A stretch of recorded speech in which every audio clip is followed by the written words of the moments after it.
that the S is an appendix, meaning that it's not part. Actually, sorry, it's a good idea. Sorry, no, yeah. Could you go to the next? So the idea would be previous, next. There's only these two. Okay, right. Yeah, this one. Yeah. So the idea would be that the S would be an appendix attached to the word level, not to the syllable level. So it wouldn't be an onset. If we could just go back to the Portuguese.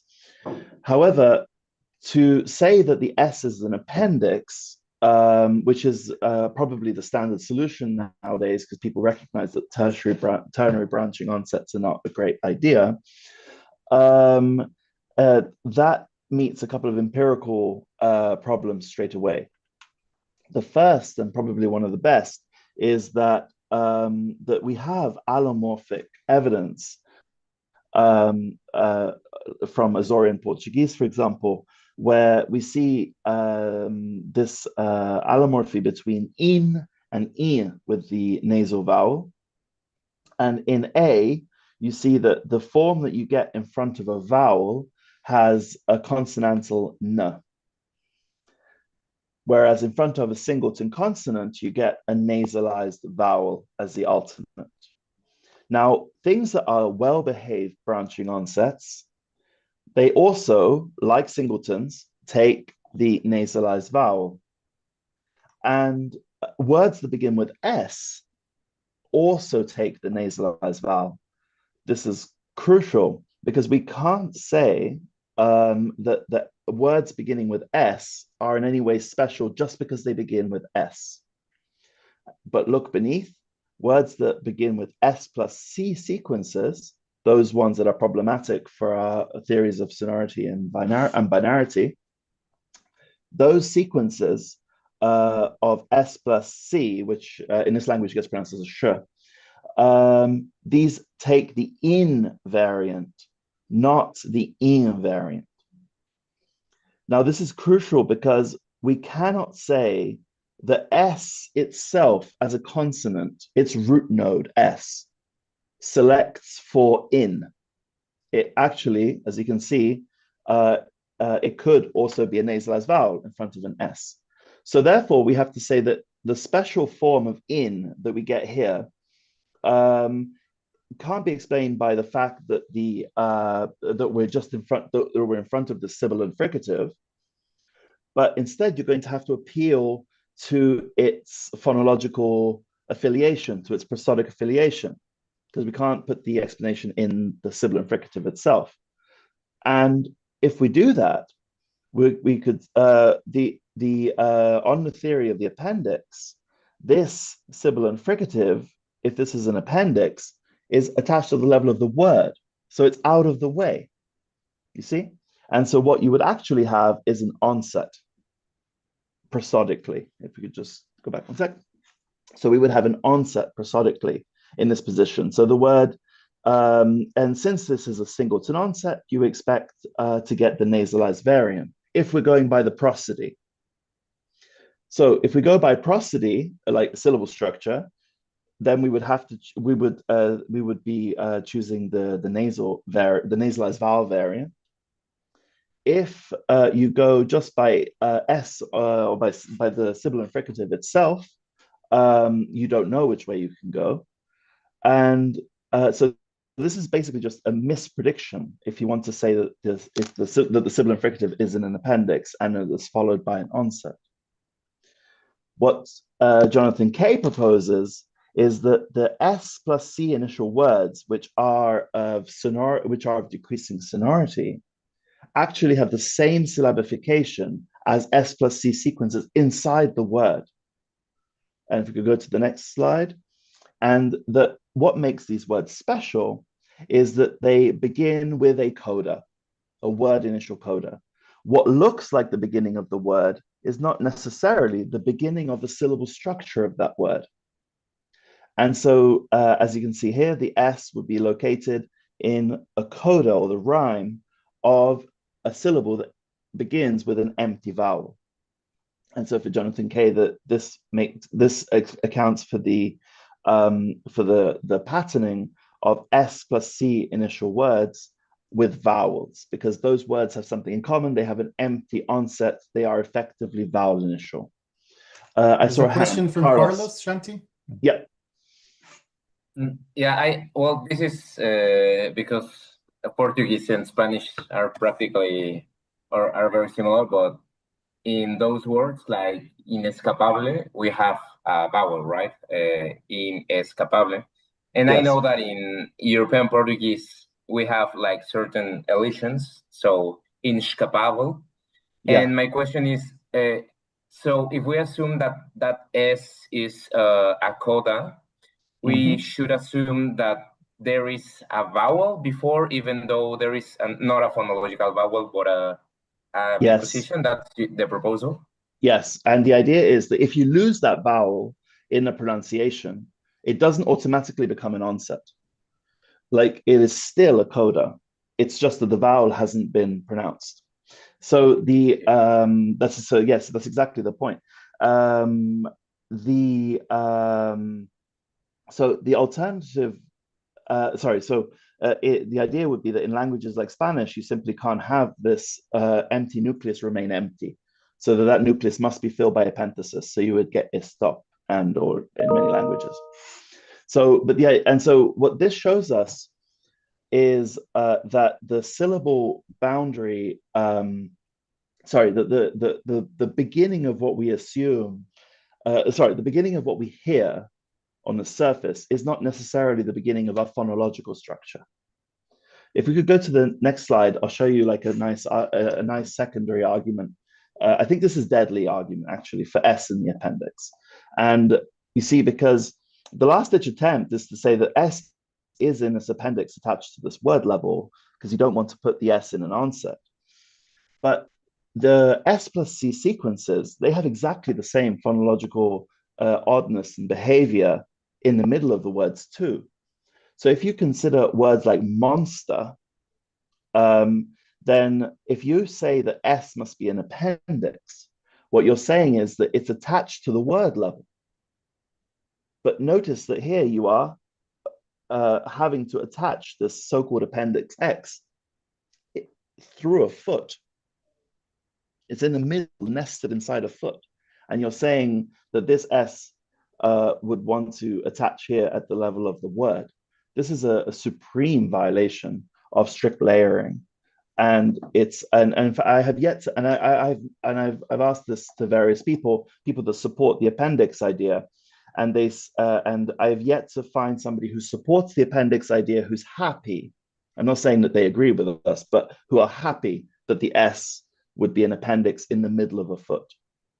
Now, the interesting thing is that this terrible structure is produced just from this idea that S has to be an appendix.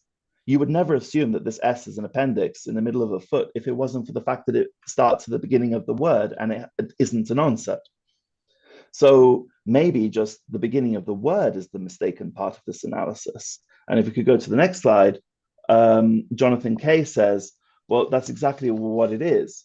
There is a uniform syllabification of S plus C sequences. The thing that's different is that the thing that's different is that at the beginning of the word you don't see the empty structure, but that actually words like stop begin with an empty syllable. With effectively with a coda S. So the take home here is that just because you are initial doesn't make you an onset. I know there's more you can talk about. There's so many more things we could talk about. We could talk about the fact that here you have to get istop in Spanish, and here you're allowed to have an S in Spanish. You could talk about the fact that in Italian these structures here are not allowed, so you get desto and so on and so on. There's lots of things to talk about, but that's not what we're talking. Well, that's not what we're here to talk about today. But what this shows us is that just because you are word initial doesn't mean that you're an onset. And that's crucial for us because the German, the Moraic onset account takes almost basically for granted that just because you're at the beginning of the word and you're a Germanate, you must be an onset. Okay. I think I'm going to hand over. Do I hand over to you? No, yes. So, so now after Shanti gave you the take-home message of syllabification is not what you hear, right? so that we have to get rid of this um, simplistic view. I'm going to take you to another angle to another preliminary issue that I think is important for the understanding of Moraic onset. And that's the issue of the open secret of OT. And you're familiar with OT, so I'm not presenting this in detail, but the question is, how is universal grammar, the thing that we're all born with, expressed in optimality theory? And the usual answer, the answer that I teach also, is that the way universal grammar is expressed in optimality theory is the constraint set. The basic cool idea of OT is that all languages have the same constraints, and all languages have the same candidates, because there's a thing called generator that generates the same candidates. And the only thing that's different between languages is the hierarchy and the actual inputs for learning the hierarchy, because they're different in every language. The input is different for babies. So yeah, the universal grammar is the constraint. This is an example I give in class. You get Catalan and French, and you get the same underlying representation, Taliban from Arabic or from English or some sort of language we're not sure where it comes from. And then you have the same constraint, no nasal vowel, no N at the end of the word, and something about preserving nasality. And in Catalan, you get the no nasal vowel on top, and you care less about preserving nasality, so you'll get taliba. But in French, you can have a nasal vowel, so you get rid of the N, but you nasalize the vowel, so you get Taliban. So this is basically how languages are supposed to differ, right? However, there are many structures that have to be ruled out before the evaluation. Let's take an example. It's an example that I came up with. So suppose we have an input ba, right? And we assume these two standard constraints that says, well, don't insert moras, right? But then again, all vowels are supposed to be Moraic, at least all lexical vowels, right? So basically, if we allow there to be a candidate such as B, namely a candidate with a vowel that doesn't have a mora, right? Given these two very normal constraints, right? So the star non-Moraic V says, well, vowels should be Moraic, right? And Dep Mora says you can't insert vowels. And because vowels are Moraic, then you can't have moras in the input, because that's something that the grammar is supposed to give you. So assuming that you have these two candidates and that constraints can be ranked and re-ranked, you expect that give the language on the right over here, which is the language, all of the languages according to most phonologists, can win, but also the language on the left can win, because basically using the same constraints. And actually, if candidates can have non-Moraic lexical vowels, such as candidate B, then non-Moraic lexical vowels can exist with using very standard constraints. But we know that this kind of, at least in Moraic theory, this kind of the candidate B doesn't exist. So how do we rule it out? We can't rule it out if we allow gen to generate it, because once we generate it, we have like standard constraints will just give us some language that have this. So the answer to this, and it's an answer that surprised me when I talked to one of the chief proponents of OT, was that actually some configurations will never be generated as candidates. They told me that, and I was very surprised, because I was not taught that. That's why I'm calling this the open secret of OT. Because once you say that some configurations will simply not be generated, well, you want to ask, well, how do you know what configurations won't be generated, right? And the answer to that is, well, UG will not give you some representations. So if we go back, right, UG will not give you candidate B. So Gen is unable to generate candidate B. But and so now we're coming to this idea that UG is in fact not in the constraints. It's in what can be generated and what cannot be generated. So basically, there's there's the the component that generates candidates, and then it goes through this black box that is UG, right?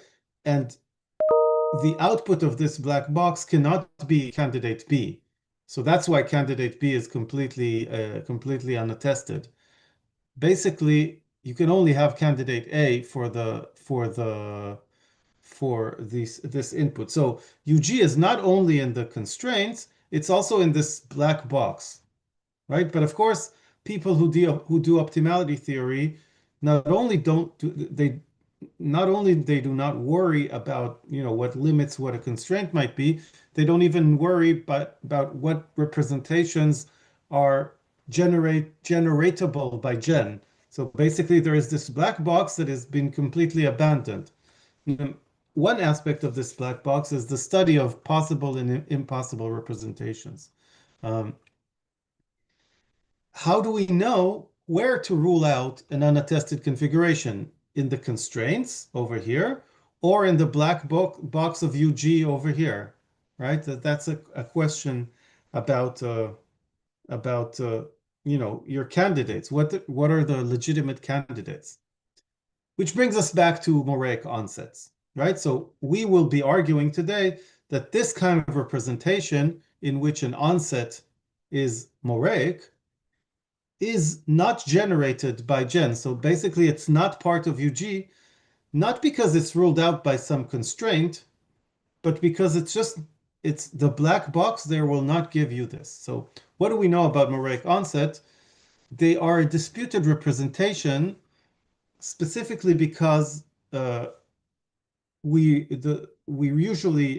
used to having Moraic consonants that alternate, that when they delete they result in compensatory lengthening, because the mora, as you can see here, if this C deletes, then the mora remains, and that makes for the preceding vowel to be long, right?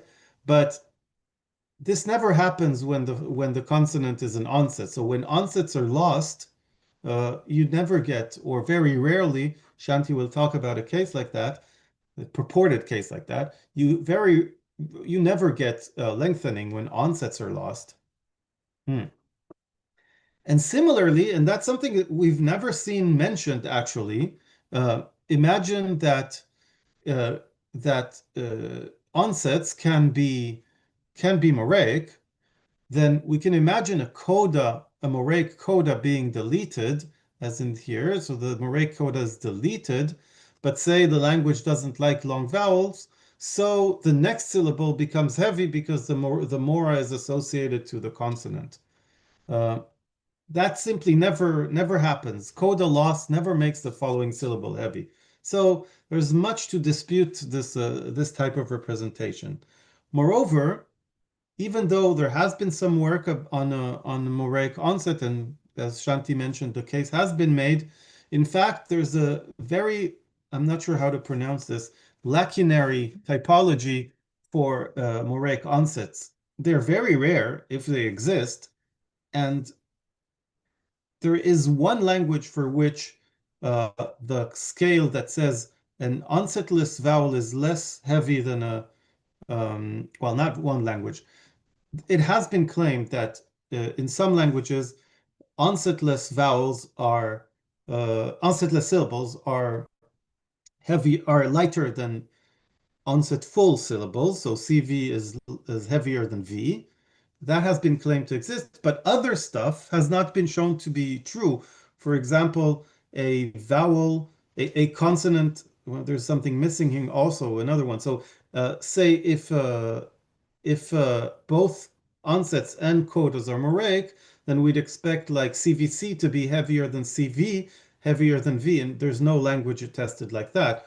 Or we could expect CVC, the same thing here, CVC being heavier than CV, but CV being as heavy as VC, for example, because codas are also Moraic, and then everything being heavier than V. That hasn't been found. Or moreover, cumulative weight in the onset has also not been found, not been argued for. We'll see a case where it has been claimed that CC is heavier uh, than CV, but but in that language there actually V is as heavy as CV, so there's a problem, and there's a very bad trick that the author uses in that case. Uh, these these uh, these scales are straightforwardly predicted by having the possibility of having Moraic onsets, and that's not the case. And moreover, as I said, it's a lacunary typology. Nearly all cases of Moraic onsets have to do with the left edge of the word, right?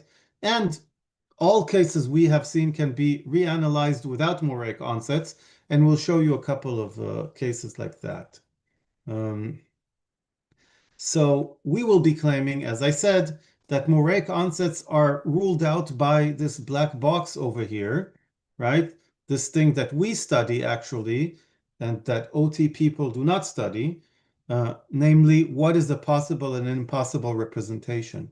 So we want to say that Moraic onsets are just an impossible representation. That's why they don't exist. They're not ruled out by uh, by the constraint. So you can imagine if you can imagine if like Jen were able to generate Moraic onsets to generate candidate B here, then of course you would have a constraint against Moraic onset over here, and then the dep Mora constraint, and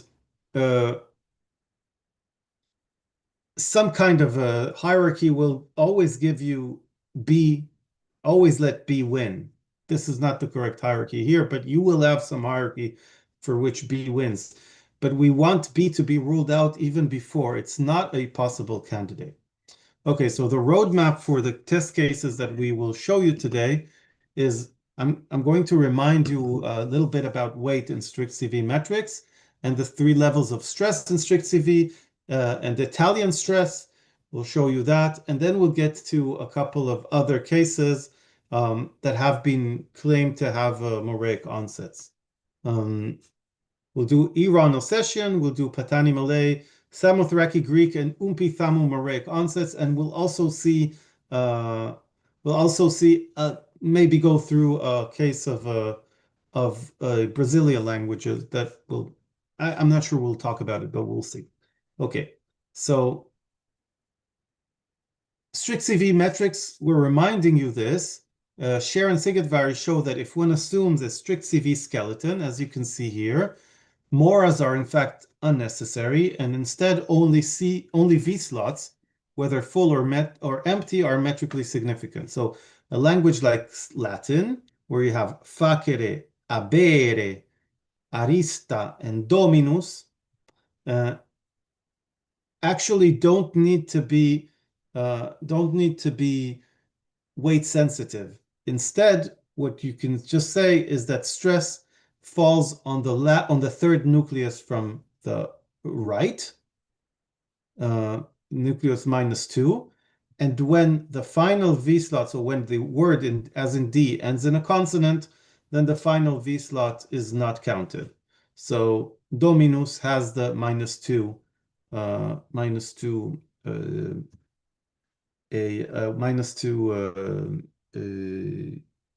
V slot, and that's why it's stressed. Well, this works really perfectly, and there's nothing to say, but in fact, many languages are weight sensitive, even from a strict CV perspective. And this is what we talked about 2 weeks ago, or however many weeks ago, And that's how that's why Shanti came up in his dissertation with a way of doing weight sensitivity based on V-slots and not moras, and using a metrical grid. The basic idea here was that contentful V's, like A and E in this example, project to L2, and then empty V's project to L1. And then, because empty V cannot maintain its projection, you have this process of incorporation, whereby the projection of the empty V over here is incorporated into the projection of the previous vowel. That's basically the equivalent of a Moraic coda with something it looks like the consonant h here is adding the weight, but it's not the consonant, it's the fact that it's followed by an empty V that cannot support the weight that it carries. Yeah, so this is how syllables become heavy in this theory. And of course, so we've shown you that this also works for geminates. It also works for long vowels. Long vowels have a dependent V. The dependent V, again, cannot maintain its projection, and so the projection is amassed with the head of the long vowel, right? Basically, not a lot to say. Now to one of our recent papers where we attacked this notion of parsedness.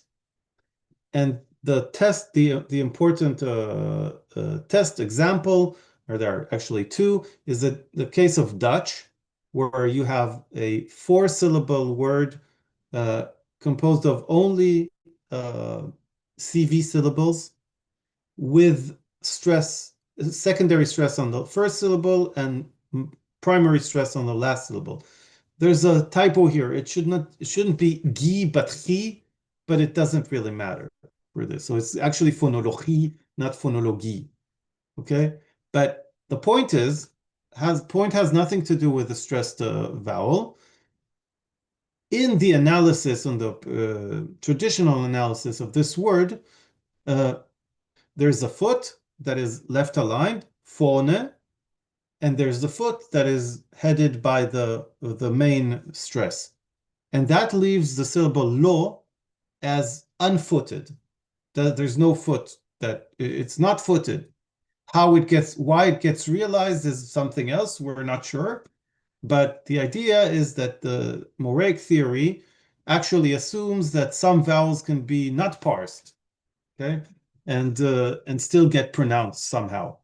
And the facts are interesting. The idea of the non-parsing is interesting because actually we see that this vowel, the dependent of the secondary foot, and the unparsed vowel behave differently, in the sense that you can say phonologie with the dependent vowel being reduced to schwa, but the unparsed vowel not being reduced, or you can reduce both, but you cannot reduce only the unparsed vowel. If you reduce the unparsed vowel, you have to reduce the dependent vowel too. And actually, the same thing is true in English in cases where you have, in English flapping, so in American English, in case you have two T's, both of which are unstressed. So in a word like competitive, right? You get two T's, tiv, both of which are unstressed. But according to a foot-based analysis, the first one precedes the dependent of the foot, and the second one is unparsed. And in a very, in parallel way to the Dutch facts, you get flapping, so weakening of the consonant before the weak vowel, or the vowel in the weak branch of a foot, and you can, and in that case, you don't really have to flap the T, so you can say competitive, or you can flap both of them, competitive, but you cannot flap only the second one, only the unparsed r. So you can't do competitive. That's completely out. So that leads us to a hierarchy that says the foothead is the strongest position, the foot dependent is the weakest position, and the unparsed position is actually between them. So Van Ostendorp analyzes it like this, saying that the O is some sort of also a head foot, and it creates a superfoot with a preceding foot. We're not going to go into the analyses here, but basically what we see is that the the um, the relationship between, or the hierarchy between the unparsed and the foot dependent is accounted for, because the foot dependent is a foot dependent, whereas the unparsed is a foot head, right? But the relation between the foot head and the unparsed is not so clear, simply because they are both foot heads. So why is one weaker than the other? Now, the really nice thing is that if we expand our syllable incorporation issue to feet, we actually get this thing. So, for example, if you start out with phonolorie, right? So this is the way things start. And then you have this stretch here of equally strong vowels, and you want to resolve that, and you do that through incorporation, as you can see in B. That actually, so you incorporate one projection from V2 into V1 in order to resolve this plateau. That actually derives exactly the attested hierarchy. So 1, 3, 2. The foot dependent is weaker than the foot head, and weaker also than the unparsed. The thing is, we don't have feet, because once we do this incorporation, there is no prominence problem. There is no plateau problem anymore. So we sort of derive this hierarchy just by assuming incorporation. And this is the important part.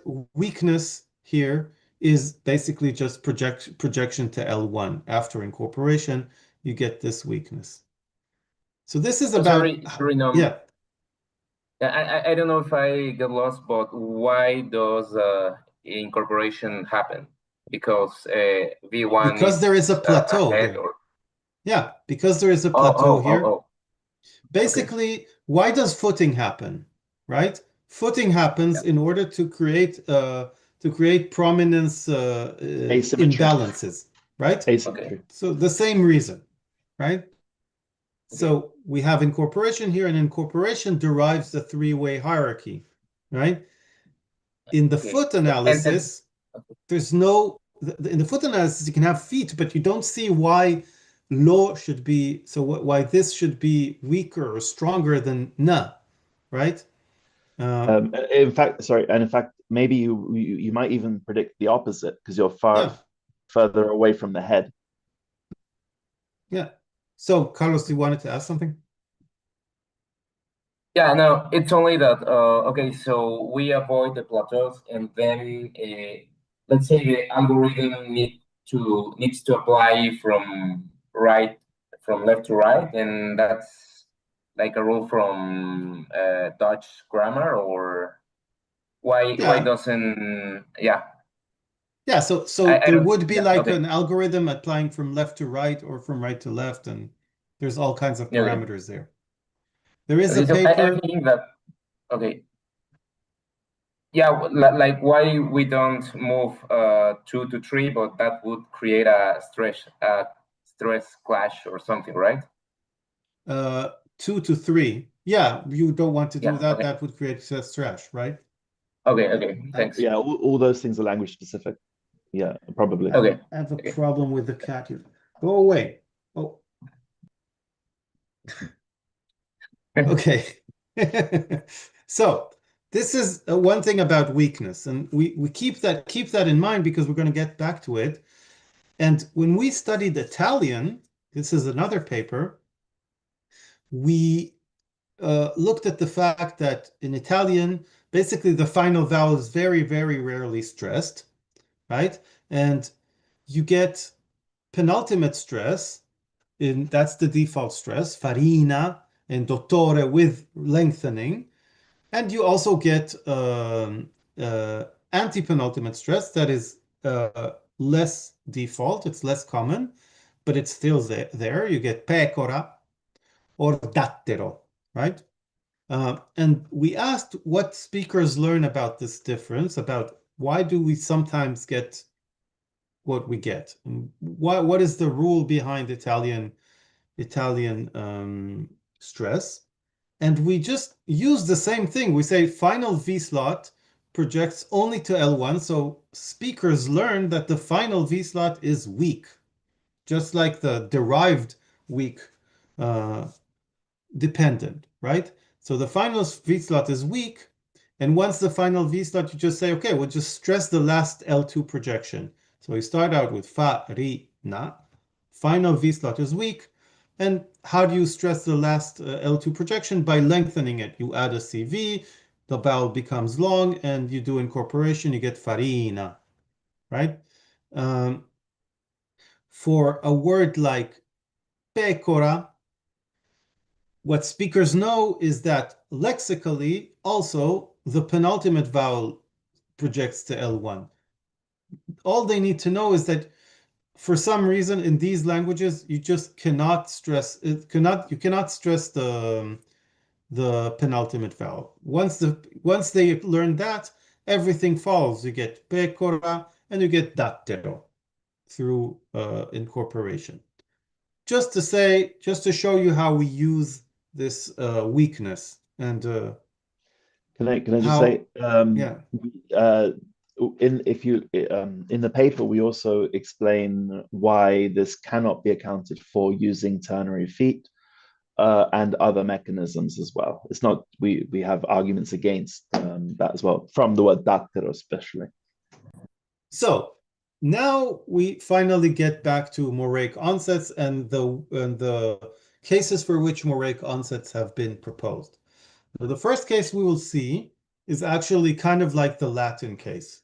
So Irono session in 2024 was the subject of a paper by Lubera, or I actually don't know how to pronounce her name. Is it Lubera or Lubera? She's American.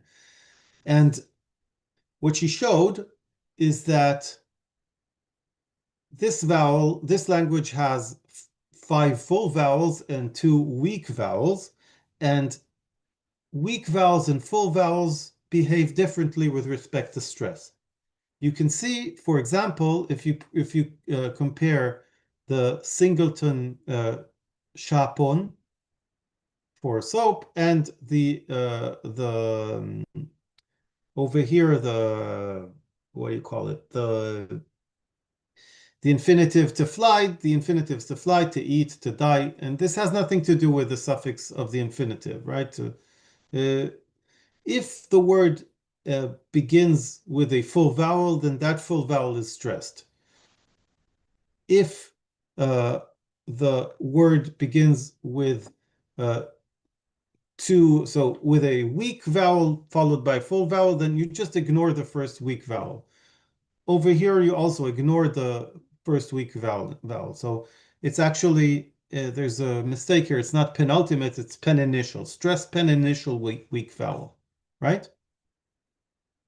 However, what Lubera makes a big deal of is that when the word begins with a cluster, shk, and the clusters there are always sibilant plus something, then instead of stressing the second weak vowel, you stress the first weak vowel. So we get shkurin and shkufin. How come?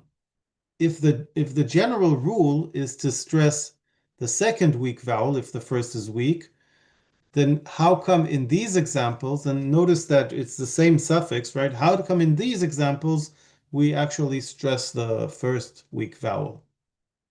And Lubera's conclusion is that clusters draw stress. She says, well, clusters are heavy.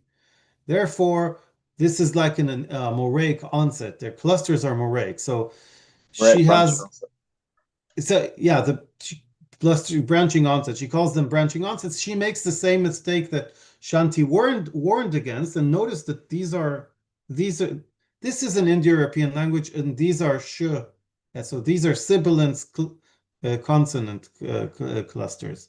So she makes that assumption that these are basically branching onsets. So she has this formalization that we're not going to go into, but basically she says if I have a CV syllable, then the consonant is not Moraic because there is this constraint that says in a CV syllable, the consonant is not Moraic.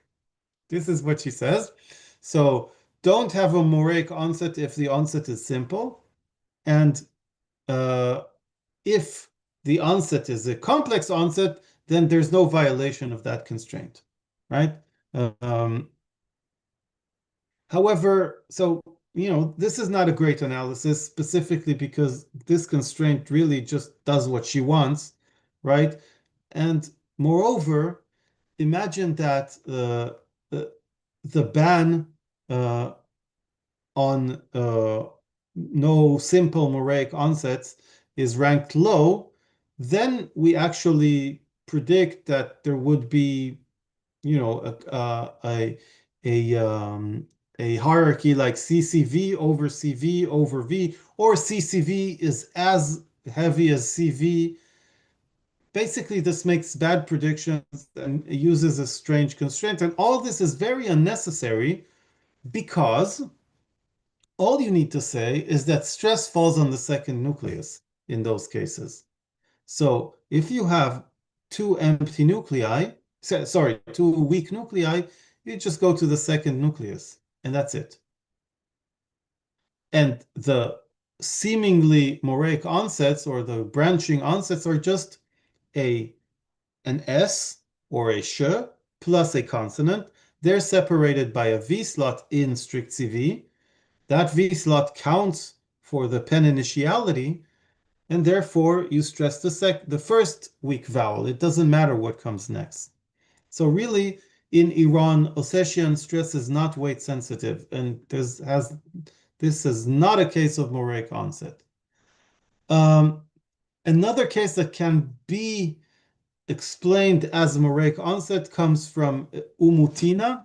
It's a Brazilian language, and in this language, it is reported that stress falls on the more sonorant vowel of the last two, right? So A is more sonorant than A is more sonorant than E, so you say baroza and barisha, but ishazo and uase and oji, etc., according to the sonority hierarchy over here. If the two vowels are the same, then stress is final.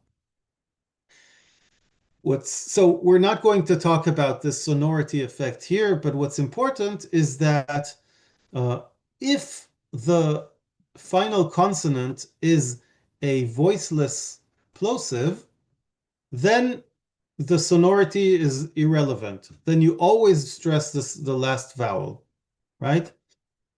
So one way of analyzing this is to say, well, maybe only voiceless plosives are Moraic, and therefore the last syllable is really heavy.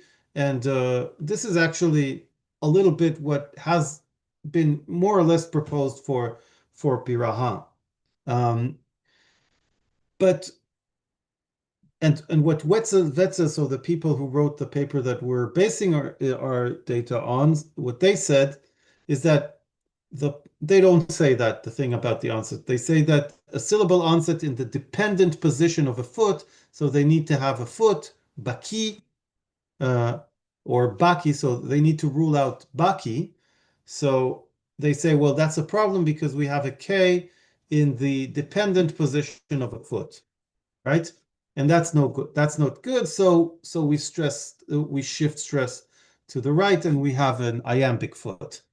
Besides the fact that this has either trochaic or iambic feet in the same language, there is an alternative, namely to say that voiceless plosives are virtual geminates. In fact, they occupy two positions, right?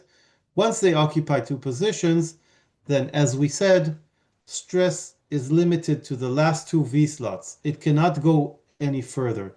In the case of holobi, it cannot go to the O, right, to the first O, because it's too far away from the right edge. And in the case of the virtual geminate here, it cannot go to the A, even though the A is more sonorous than the U, because the A is outside that window. So another case where where onsets seemingly contribute weight, but actually they don't. I'll give the next example to Shanti. Yeah, thanks. So one of the longest standing pieces of data for Moraic onsets comes from Patani Malay, dialect of Malay spoken in southern Thailand. And in this language, you have words without, the argument goes that you have words without initial geminates and you have words with initial geminates. The words without initial geminates are the words with initial geminates, are largely composed morphologically. So there's a prefix, a b, which is added to the stem, and in many cases that prefix goes away, and there's a gemination that ensues at the beginning of the word. And the argument was that words without initial geminates have uniformly final stress. So they have final stress, matok, kuda. Whereas words with initial geminates, they all have initial stress. And so the argument was, again, going back to that idea that if a geminate is at the beginning of the word, then it's an onset. The argument was because they suddenly have initial stress whenever there's an initial geminate, and the language has no other clusters, by the way. This is the only clusters, the only real clusters. So the argument goes that it's the initial geminate onset that is counting towards the weight of that syllable, and therefore needs to be considered as heavy. So underlyingly, so therefore these onsets would become Moraic in Nina Topinski's analysis. And since they're Moraic, they can be heavy and attract the stress to the left. The argument's very simple. The data is very compelling, except for the data is completely wrong. So if you go to the next slide, we'll see that Burroni et al. This is, by the way, it's a fantastic piece of, it's a fantastic case study for what Carl Sagan used to say, which is extraordinary claims require extraordinary evidence. And the Moraic onset is an extraordinary claim because, remember before, it was never traditionally assumed to be Moraic, the onset. So if you're going to accept the Moraic onsets, you're going to need a lot of evidence to shift your viewpoint, or at least you should, because it's quite an extraordinary claim. It should come with extraordinary evidence. Well, it turns out some of that evidence is just incredibly weak, and some of it is just false. The Patani Malay data we now know is false. We know this empirically. Burroni et al. 2024 in the Journal of Linguistics, the International Journal of Phonetics, show that the purple here, the purple bars here, are the initial geminate words, and the words with just all light syllables are in yellow. And you can see that in terms of the duration ratio, and indeed actually for all other measures of stress that matter, there is simply no difference between the light words and the initial geminate words in either phrase medial, initial syllable, final syllable, phrase final, initial syllable, and phrase final, final syllable. So their conclusion is that in this language, there is never stress shift. The stress does not shift with initial geminates. You get an initial geminate, but that doesn't cause stress shift. What happened was field workers, presumably field workers, perceived the initial geminate as being more prominent, and so assumed that the stress was on the initial position. And when they wrote that down and they create that data set that we saw on the left, we get an incredibly compelling argument for initial onset geminates. But the fact is, it's purely from a misperception of the field worker, the field workers. And then somebody like Nina Topinzi takes it and says, well, look, there is evidence for that. And then somebody else cites Nina Topinzi, like then Lubera cites Nina Topinzi, saying, well, there's good evidence that some languages have initial geminate onsets.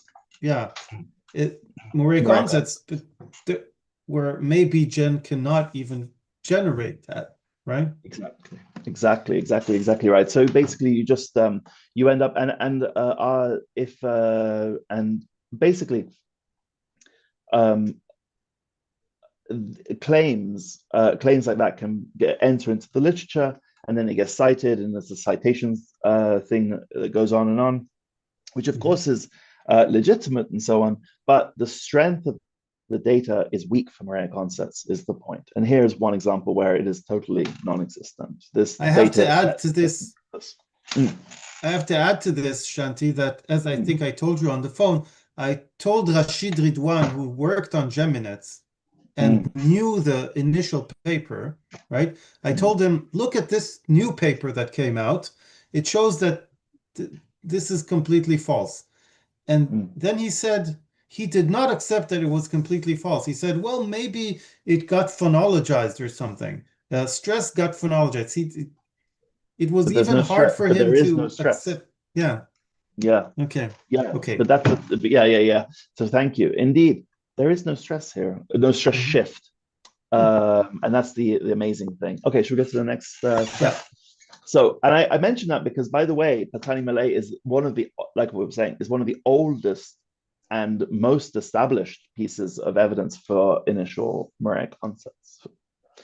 Okay, another case comes from Samothraki Greek. Samothraki Greek is an interesting one because because if you recall, onsets were typically in classical Mora theory were not assumed to be able to be Moraic. And one of the main arguments for that was that onsets tend not to contribute to compensatory lengthening.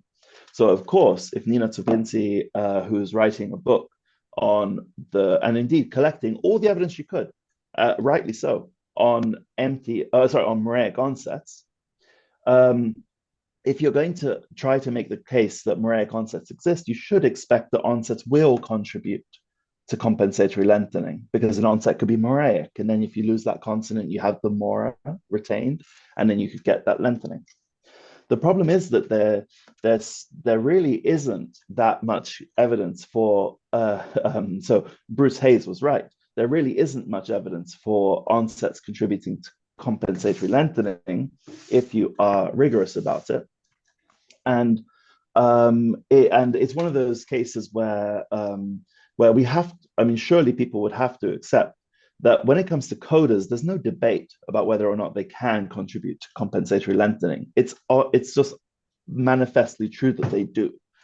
With onsets, we need extraordinary claims require extraordinary evidence. So if we're going to accept that onsets can produce compensatory lengthening, the argument better be really strong, at least not explicable in any other way. You'd have to say, like, we know this is an onset, we know it's a singleton, we know it's Moraic, and we know it deleted and created vowel lengthening. That's what you'd have to say. Well, that's not true. We don't think this is true for Samothraki Greek, because in Samothraki Greek, let's look at the data. We have an initial position, an initial R deletes. Historically, this is a diachronic process. So the R deleted in these words, and all of those initial R's produce words that have long vowels. So you might say, hey, this looks like an R, which is an onset, has deleted and lengthened the vowel. So it looks like an onset producing compensatory lengthening. Of course, it does look like that. And then the branching onsets, interestingly, the branching onsets also lost their R, and the result is a vowel lengthening in the position of that branching onset. So this is what we expect if we were saying that R as an onset has a mora, and then the deletion of that R created vowel lengthening. Now, in medial position, the medial onset R did not produce compensatory lengthening. And the argument here was that, the argument that Topinci makes is that the language has a high rank constraint that says R just cannot be an onset. So it's going to penalize any candidate that has an onset R. But you also don't want to create a long hiatus vowel. So this constraint here that goes S-LVH, this basically says you don't want to create a hiatus of 3 moras. And that's the explanation for why the R as a singleton onset doesn't contribute compensatory lengthening, but the initial R and the branching onset R do when they're lost. Now that's okay, that's an analysis, okay? But there is an alternative analysis that we think makes more sense. Remember, this is a diachronic process, first of all. So the first rule is that, and this is typologically supported by studies of liquids in general, in many languages, liquids do not want to be, liquids want to be prevocalic. There's a slight mistake here. What this should say is R wants to be post-vocalic. My apologies. Let's do that. My apologies. Yeah, could you just type that in? So R must be post-vocalic, yeah? So, and in some languages, this is true for all liquids, in some languages, it's true for all Rs, and so on and so on. And the solution to this constraint that says that liquids don't want to be, that liquids must be post-vocalic, is to have copy vowel epenthesis. So in some languages, you get just a straightforward insertion of any vowel in front of the R. So you get things like ris becoming oris and things like that. But in other languages, you actually get a copy vowel. And this happened to the English Creole Saramacan, by the way. So just like if you take a word like bread here, it seems that the language had this rule that the liquids had to be found post-vocalically. Then we got a copy epenthesis of the vowel. This D also turned into an R. And so there was an intermediate stage where we get bread to berere. And by the way, this intermediate stage is recorded. And then you get the loss of R. Yeah, you get the loss of R just completely. And so especially, we have a rule here of intervocalic R loss. The R goes away, and it creates this very, very, very long vowel, which, by the way, notice has the stress exactly where the stress was in the original form. Maybe it's a trisyllabic sequence. Who knows if it's a long vowel? We know from someone that the native speakers consider it to be trisyllabic. Okay, yeah. Yeah. So this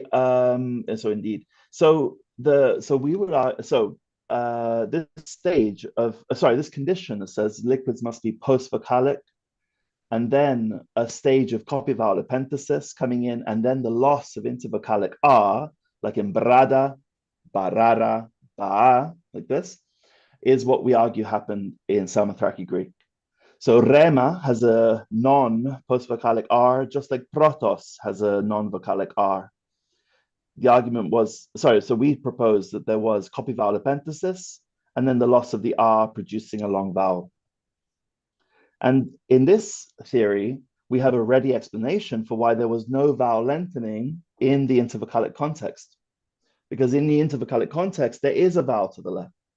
So you didn't need to have copy vowel epenthesis. And so what happened is you didn't have that copy vowel epenthesis, you just lost the R. And so you just have a hiatus sequence.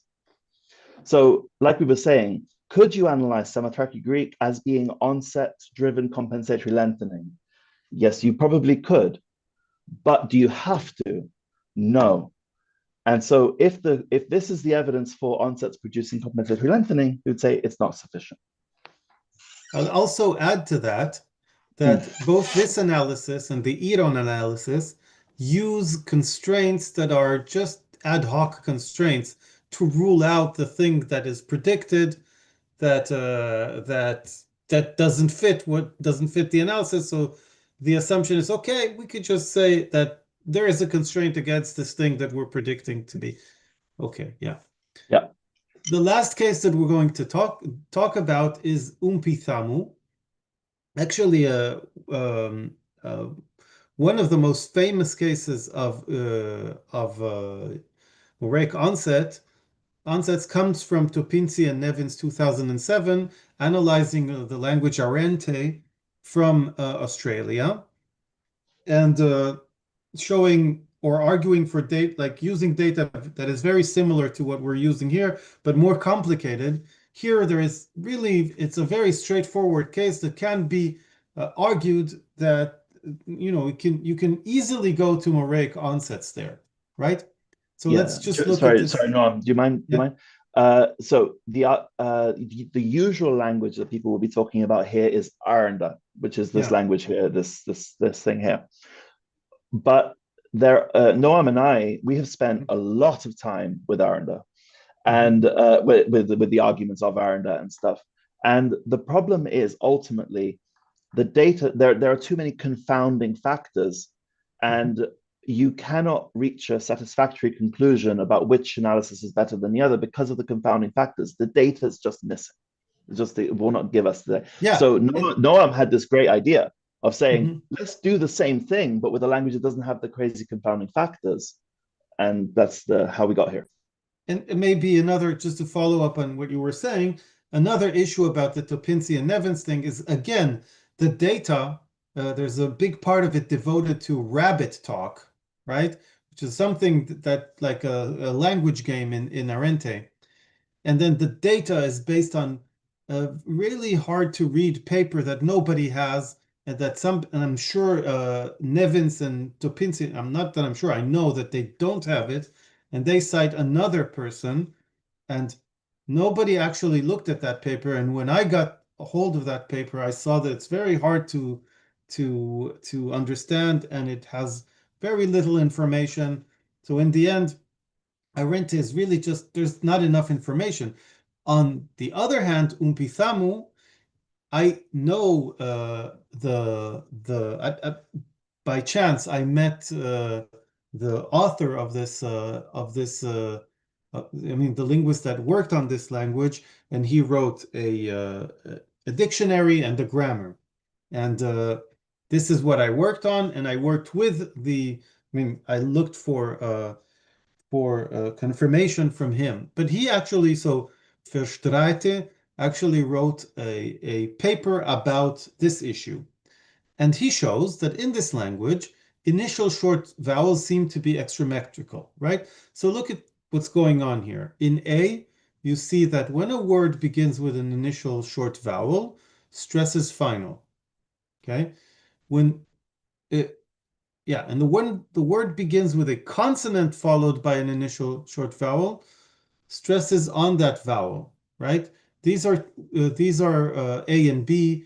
Those are disyllabic word. You can see that in the final example in Taipan, we get koloji. So actually, what Verstraete really shows is that stress is penultimate in this language. It is penultimate in koloji, it is penultimate in kata, and it is penultimate in kalin.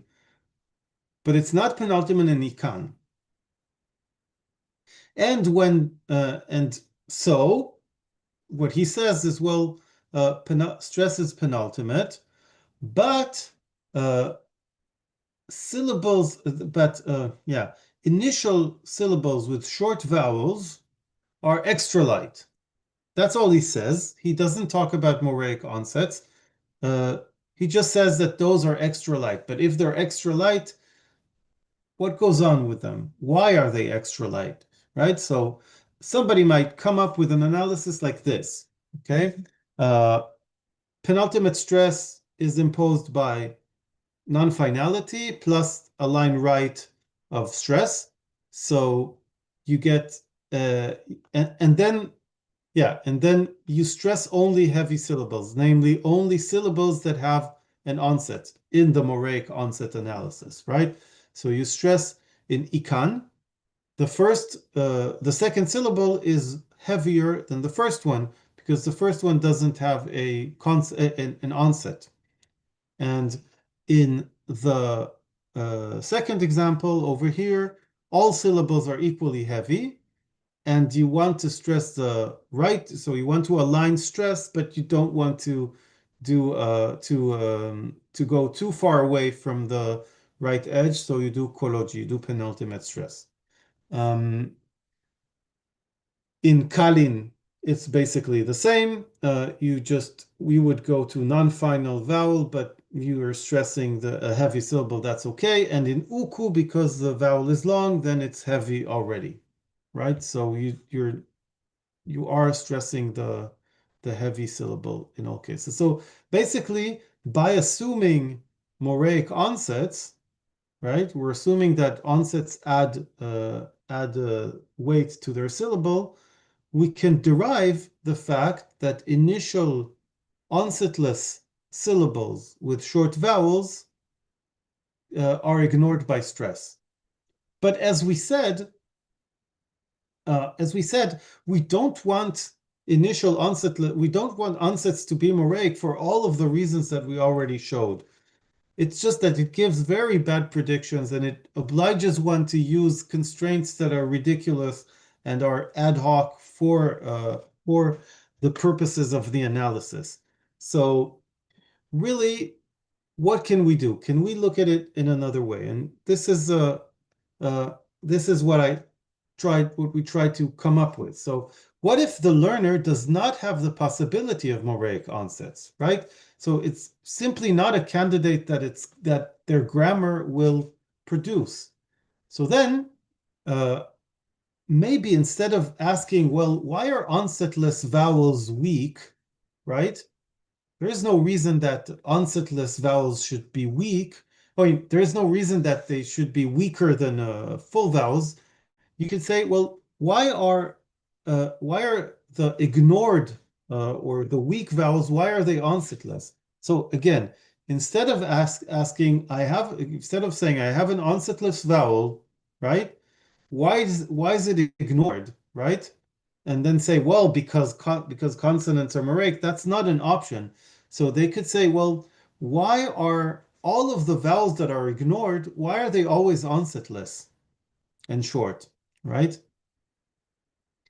And as we saw back in the beginning of the talk, there is a way of formalizing weakness, namely projection to L1.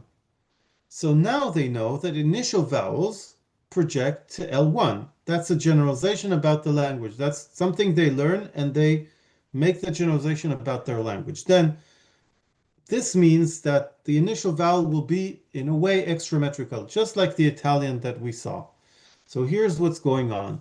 Initial vowel, it is weak because, and the reason that it is onsetless is because it's weak. Why is it weak? Or how do we formalize the fact that it is weak? It's because it projects to L1 only.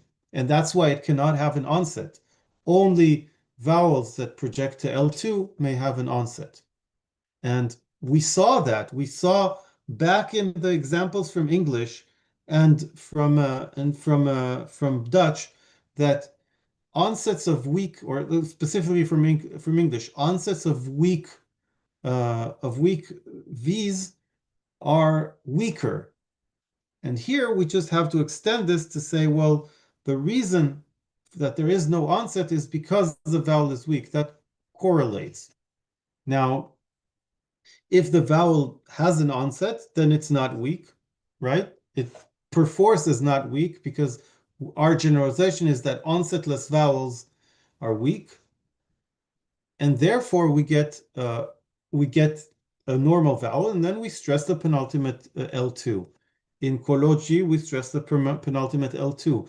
In uku, that has a long vowel, well, we could say this vowel is a regular vowel, projects, or no, we could say, so the vowel is long, so it has it is weak, but it has a second position that also gives its weight.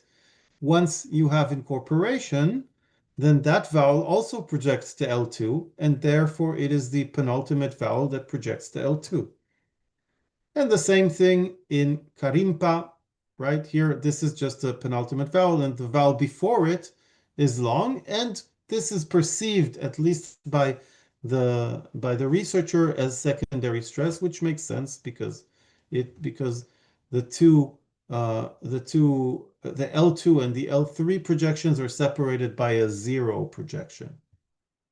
So basically, there is no reason to assume, even for this maybe the most convincing case of Moraic onsets, again, as I said, it's always left aligned. Even in this case, there is no reason to assume Moraic onsets. There is no need for Moraic onsets. We don't have a conclusion to our slides. But this is the conclusion to our slides. There is no need for Moraic onsets. And basically, if you believe that, and it's not a question of believing, say, if you look at the evidence and you say, well, extraordinary claims require extraordinary evidence, and there is no extraordinary evidence here. Their predictions are false. The tools that we need in order to support this analysis are ad hoc, and there is so much that is wrong about it. And for every case, there are alternative analyses.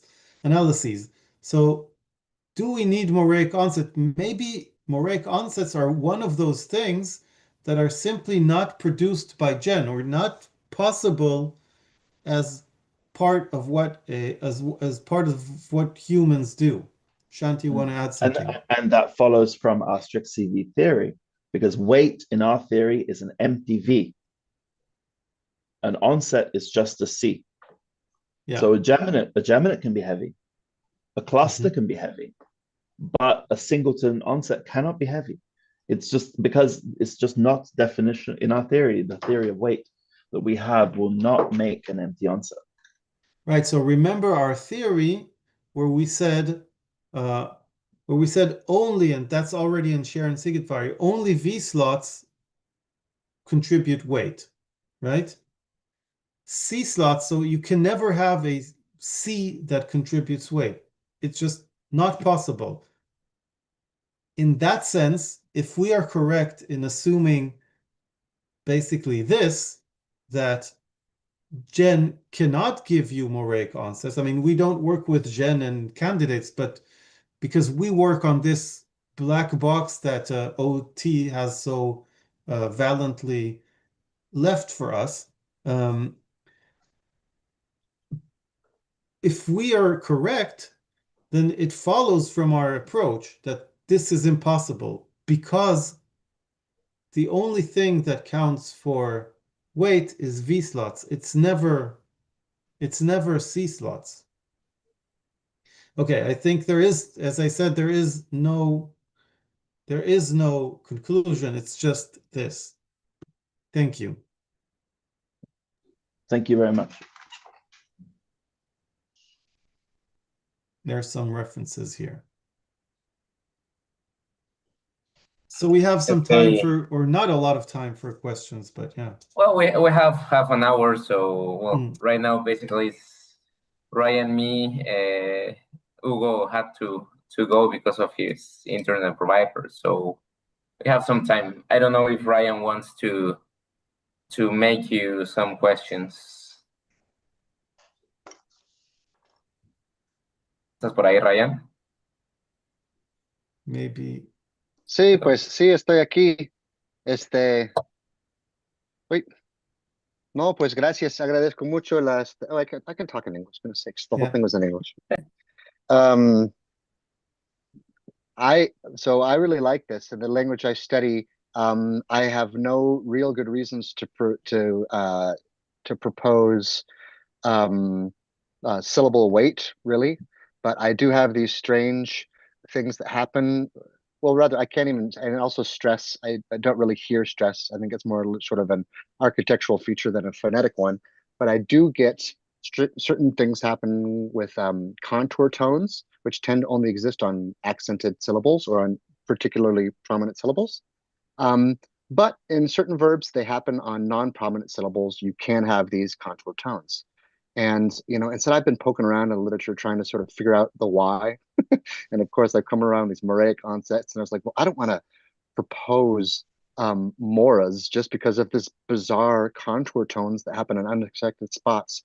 And they're always at multi-morphemic sort of areas. They're in these complex little morphological things. So I'm excited to be reading about or what you're presenting, because I think it gives me some more tools to talk about this in a way where I don't have to propose something I don't want. Or it's just, if I don't have good evidence for showing moras in general, then why on earth would I try to say it for onset? So it's helpful. It's nice to have a vocabulary to talk about this.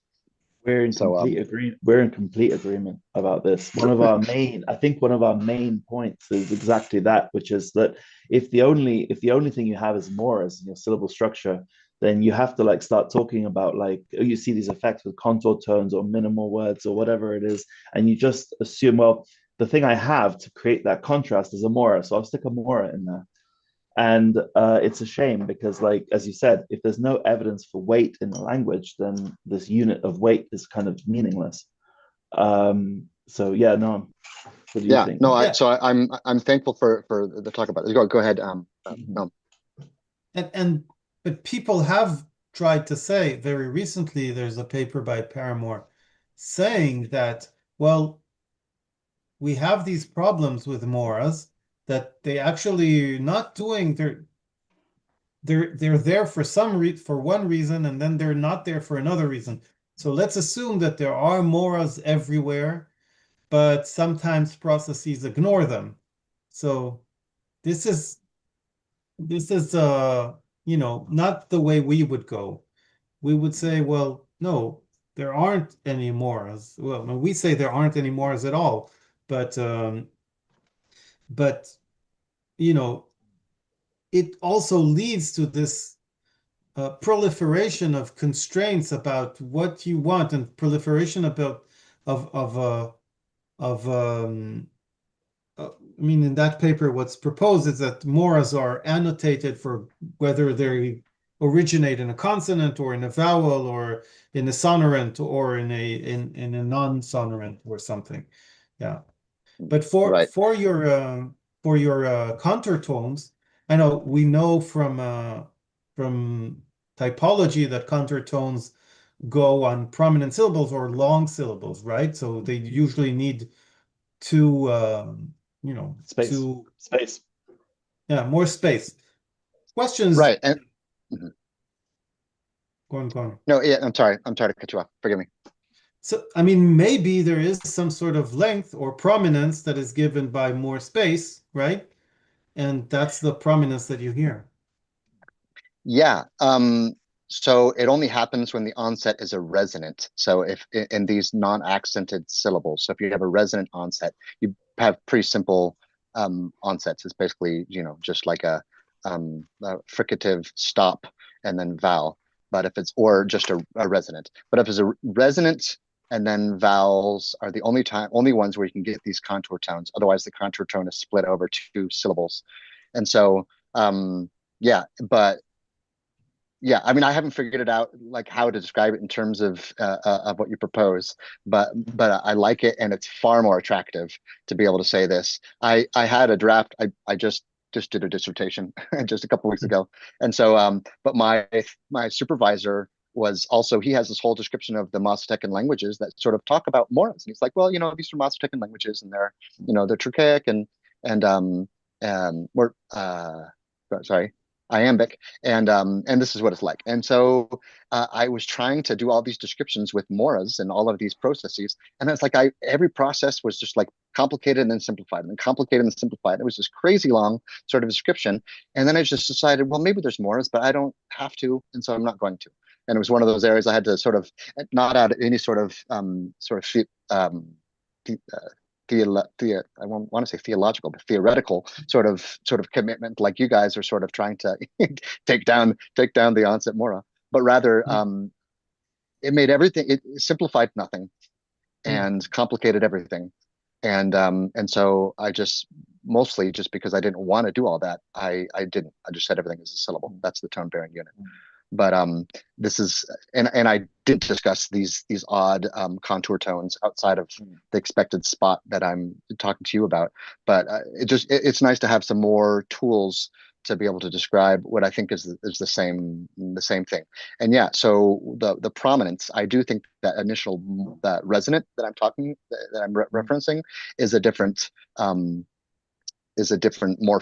right? And so that's my current analysis. And so for that, I mean, yes, there's some sensitivity, there's some weight sensitivity, something is going on. So I definitely agree that I just don't like having to call it about it as a mora. So to be able to talk about these weight distinctions and a similar syllable weight, with at least it's helpful in my, it will be helpful in my description. So, Chanti, do you have something to say about the fact that sonorants can carry tones? Sure. I mean, like I mean, without seeing the language, one doesn't know, right? Like one needs to know. But it's compelling, I think, isn't it? That that in some languages the only syllabic consonant that you're allowed is a sonorant, and in some other languages you are allowed upstream syllabic consonants. But languages that have like but there are analyses out there, plenty of papers. So I would definitely point at, for example, Noam's written a paper on syllabic consonants in Yiddish. And in general, if those sonorants were syllabic, they would have a V slot. If they have a V slot, they have more space. They're a bit like a long vowel. Yeah.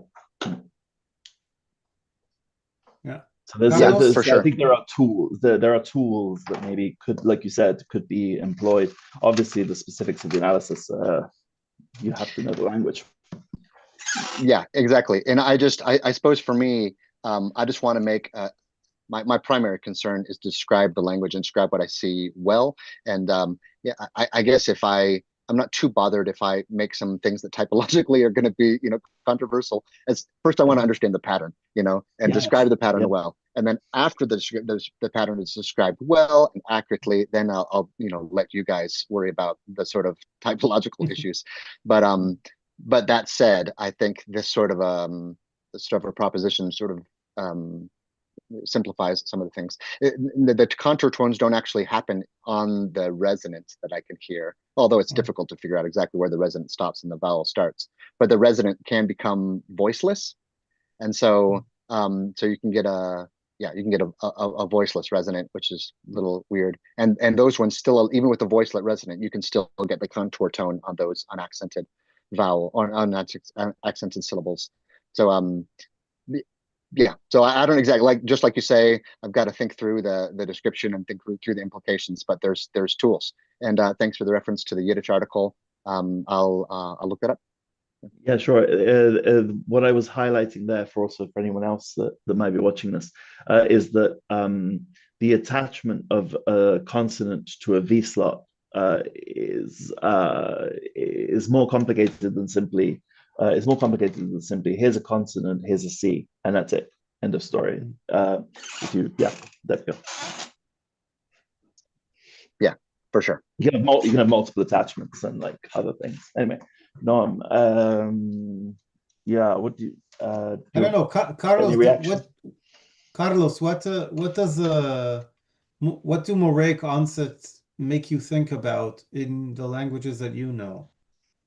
Well, I was thinking on Zapotec, the language I told you, well, the last session, Yeah. where they proposed for Lenin's Fortis, and I can buy your idea about CV with MTV slots. I do not have doubts at this point. However, how can I say this? How can I prove that they have an empty V slot, right? We have languages like Russian with those alternation between epenthetic or elisions and deletion, sorry. But how can we prove that fact, right? I mean, I'm thinking on Spanish and this Portuguese example where you have ST sequences as loan words in languages where you cannot have those sequences. And basically you have two solutions, right? Insertion before the consonant, like in Spanish, Star Wars. Or I believe that in certain Indian languages, instead you have like a E, right? Like sitar instead of star, right? And then we have perfect evidence about the possibility of having empty slots or theoretical or virtual slots. But how about those languages where you have like a really strong distribution where you cannot have like let's say random onsets like ST and TT or NT, right? You have only double T's. How can we prove that, right? If we don't have like processes, and that would be, yeah, that's my main question, right?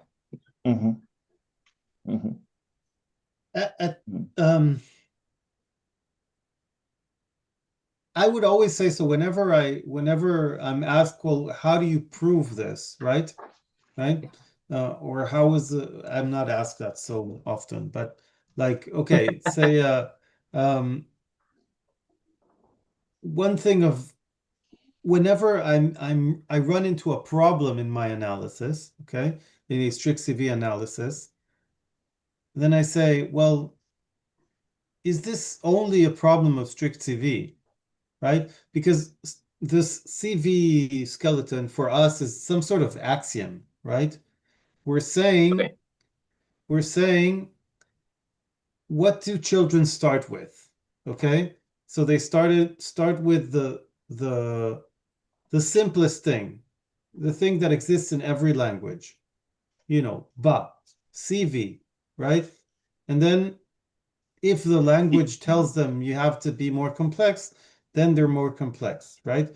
In your case, in the Zapotec case, language tells them something about initial onsets, right?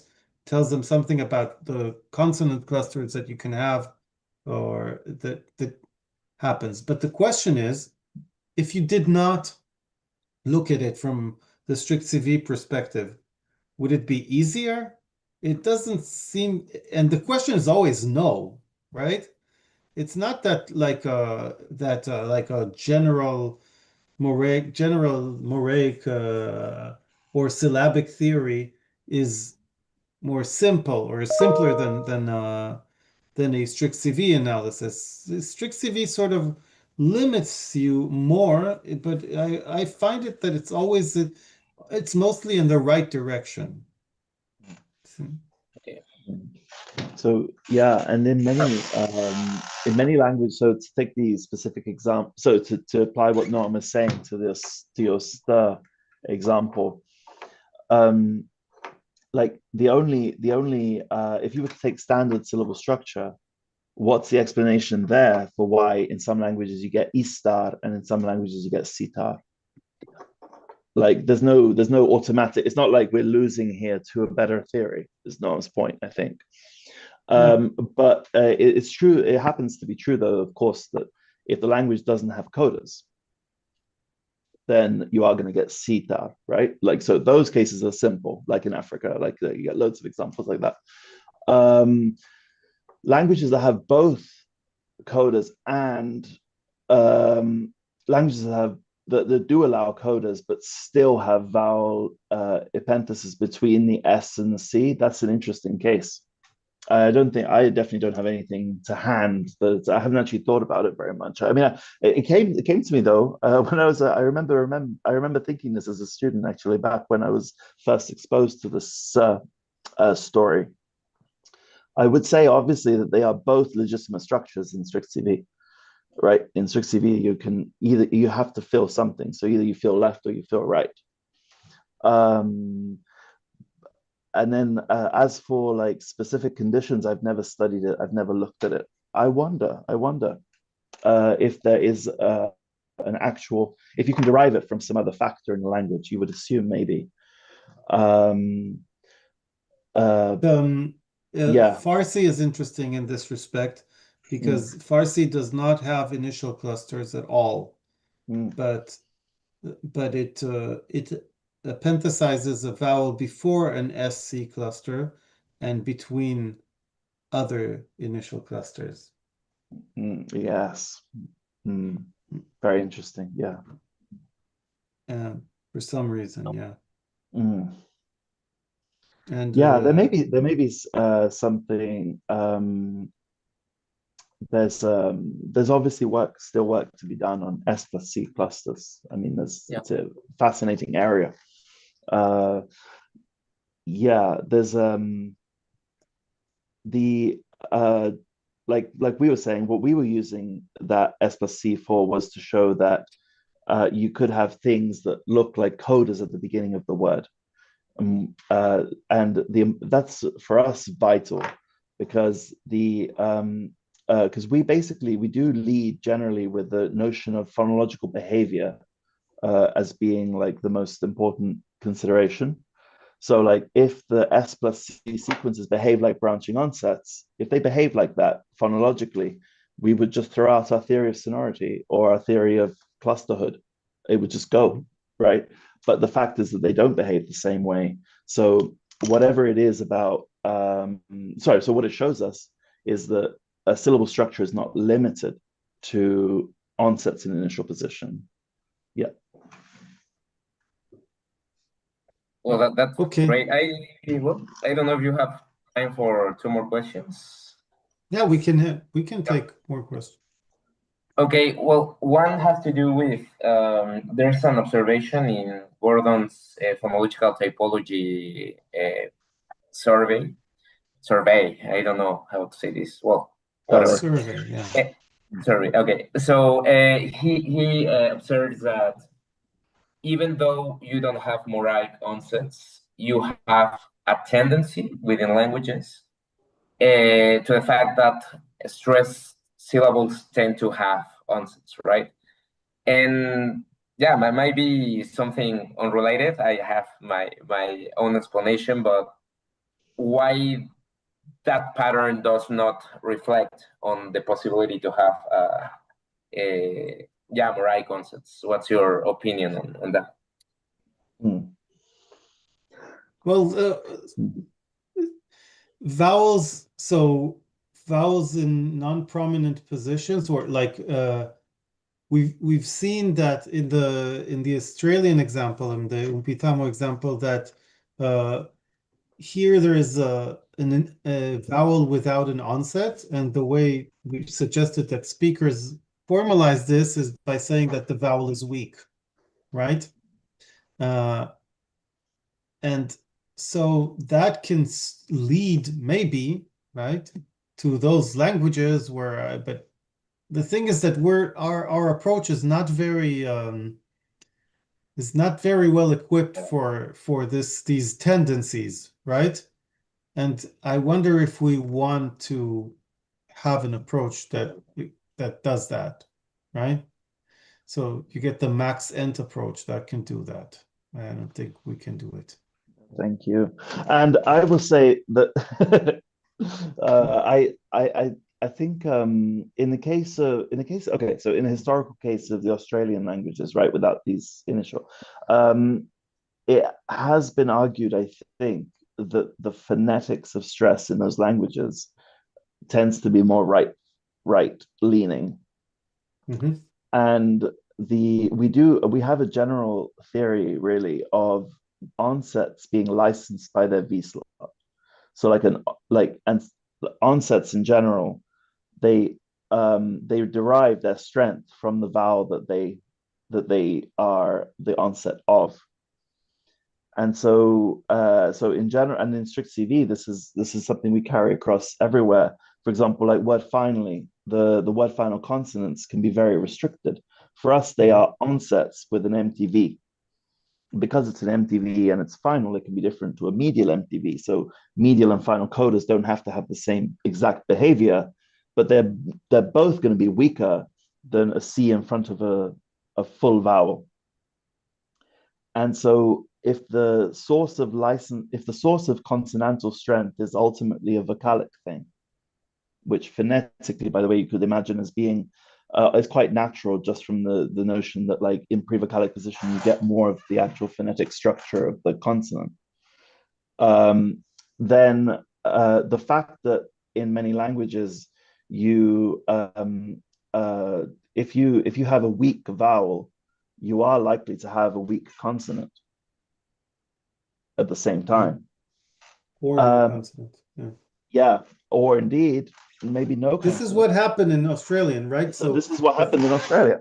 Yeah. So the all of those initial weak vowels, they used to have an onset, but they weren't stressed, so they lost their onset, right? And once they that's the point. Yep. Okay. Yeah, exactly. So okay, that would be an epiphenomenon, right? Not cause, but okay. And the second question has to do with the fact, and Shanti told. Sorry. It's just because to bookend what we just said. So basically, it's what like Noam said in the talk. Like instead of saying this syllable is strong because it has an onset, it's actually it lost its onset because it's weak. Yeah. Sorry, Carlos. It doesn't have an onset because it's weak. Yeah. No, I like that. And what the final question by my part is that we can have C's in V position, right? And that's why we have syllabic consonants, but we cannot have onset vowels, right? And of course we can. Oh, wait. Oh, yeah. Of course we can. Yeah, because you have a vocalic element in an onset position. That's a glide, right? Oh, what? Oh, the thing is, are glides really vowels, or are they? I don't know. The accepted wisdom is that they are, right? The accepted wisdom. I mean, once in a while there's a paper who says, well, for this language, we have to distinguish between vowels and glides.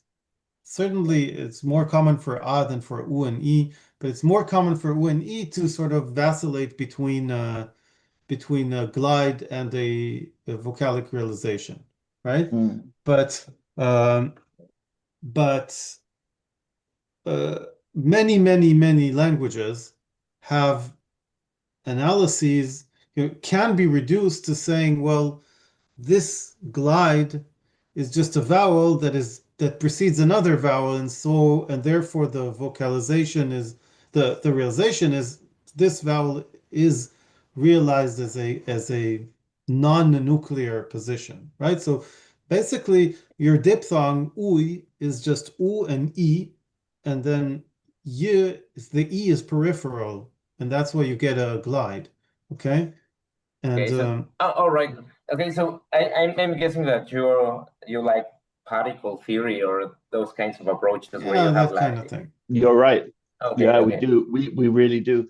And we like it because it's actually the most auto-segmental analysis that you can have, actually. If you have the feature, why does the feature care what it's in? I mean, like in a sense, a freer theory would be that features can link to both C's and V's. And then the language decides how you pronounce that combination, a set of combinations. If you don't have and the argument against that would simply be, oh, well, we don't have any assimilation of features from C to V. But that's obviously false. Like there are loads of languages where the assimilation is clearly between onset and vowel. And the most natural analysis would be a shared feature. So like a palatalization, for example, right? Otherwise, you have to say, like this consonant gets this feature, let's say plus or minus anterior, it becomes suddenly minus anterior because it has plus high next to it. Mhm. Well, why not say it's the E that spreads to both C and V? It's like so much easier. Yeah, so we do love Okay. that kind of theory. Yeah. Okay, I like it though, but let's say that E it's yod, U is vowel, and A may be in Semitic languages, right? But what about A or O or schwa? Do we have media vowels in onset position? It's like a They true. I actually do know a language like that. So like it's Rotoman, right? So it has like this theory, it has bisyllabic sequences that become monosyllabic. There are various Okay. theories, but the a and o, any two vowels are allowed. The a and the o, when they go into that V position, they actually they become, like Norm was saying, desyllabified. So they sound very much like a sort of glided version of an a or an Okay. o. Yeah. But isn't So that they true can for become two Spanish vowels. too? Isn't that true for Spanish too? More or less, but I don't know which example are you thinking about.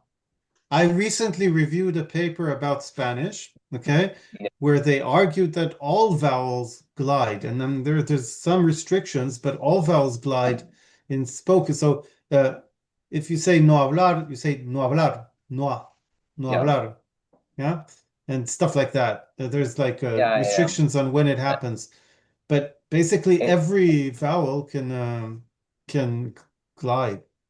yeah, it does glide, but well, that's, Do let's we say, a want to say it's surface a effect. consonant? Yeah. I Yeah, agree. yeah. To me, if I say cielo, I may have a glide, but it's never a consonant for me, at least. Yeah. Yeah. Yeah, a consonant phonological, sorry, not Mhm. phonetically. It is, yeah, no problem. Yeah. No, sure, I understand that. By the way, to go back to the very first formulation of your question, I Yeah. think like when it was basically we get syllabic consonants, but what about a vowel in an onset position? Now we said Yeah. what about glides, and you could say, well, they sound different in a C position. So why is it that we don't get like something that just sounds purely like a vowel in a C? Um, but syllabic consonants, I mean, they're not phonetically. Syllabic consonants are not exactly the same as codas in many languages, right? Like, so they do become slightly different for the fact that they're attached to a V. And so I think that that's all about phonetic implementation. I think it's the same kind of difference as, like, for example, like if your language says like, or indeed intra-speaker variation, where you have like different levels of constriction of the glide, like like yod, yeah, like how much are people constricting? So I think ultimately, I think yes, everything can link to everything, but your language might not allow you to express a feature in a certain position. So your language might only say, "I'm sorry, but the only feature I can keep from this vowel in the C position is E and U." So R will become W, and E will become Y. Yeah. Yeah. But that might be a universal sonority threshold, I'm guessing, right? But there are languages where there is no gliding after or as because or next to a mid vowel, but there is gliding next to a high vowel, Yeah. right? Okay. So Yeah. it can't be universal, No, it right? would be phonological. Yeah. Okay. I have to say that I don't know if I told you, Santi, but I've recently been approached by this, I mean, recently, almost a year ago, by this guy who was working on this Papuan language, and he was saying, I have a lot of pharyngeals in my language that I'm working on, like a lot of ain, right? Uh, Mm, and that's a Papuan language. It's not a Semitic language, right? mm, And mm, and very, very clearly, the pharyngeal is a hiatus breaker before an ah, right? mm, So just like E and U can glide, also A can glide and give you an A, right? And it's probably language specific, the exact nature. Yeah, Yeah. sure. Yeah, it's interesting. Usually languages don't allow for that, but this strangely, this language from Papua New Guinea allows for that, and we're working on the analysis. Awesome. That sounds cool. Okay, well, thank you for your Okay. time again. Muchas gracias. Nada. We had a little assistance this time, but this will be, se va a quedar colgado en YouTube. I don't know if you hang the videos now, right? No. Yeah, I'll link the video in my site if somebody wants to see it. Yeah. Okay, so that will be all. Well, les agradecemos mucho. Well, pequeños anuncios para las personas que vean. Pueden escribirle a Noam y a Shanti, bueno, Fischl con una L silábica. Y sí, creo, ¿verdad? Sí. Sí. Ok, y bueno, el próximo mes, el 11 de diciembre, vamos a tener a Charles Ruiz de la Universidad de Concordia, quien va a hablar sobre fonología lógica. Y los invitamos de forma permanente a participar en este ciclo de nuevas perspectivas de fonología formal y reiterar la invitación para el seminario permanente de análisis fónicos. Será, me parece que el primer viernes de cada mes, pero bueno, pueden consultar nuestras redes sociales. Me siento como influencer haciendo esto, pero no. Para ver más información al respecto, y Noam y Shanti están siempre invitados, y de parte de Hugo y Mario, que no pudieron estar aquí, les agradezco muchísimo. La verdad fue un verdadero honor contar con ustedes, y bueno, ya nos estaremos molestando luego. Muchas gracias. Muchas gracias para todo. Sí, muchísimas gracias. Que estén muy bien, Adiós. Chao. Nos vemos, bye bye.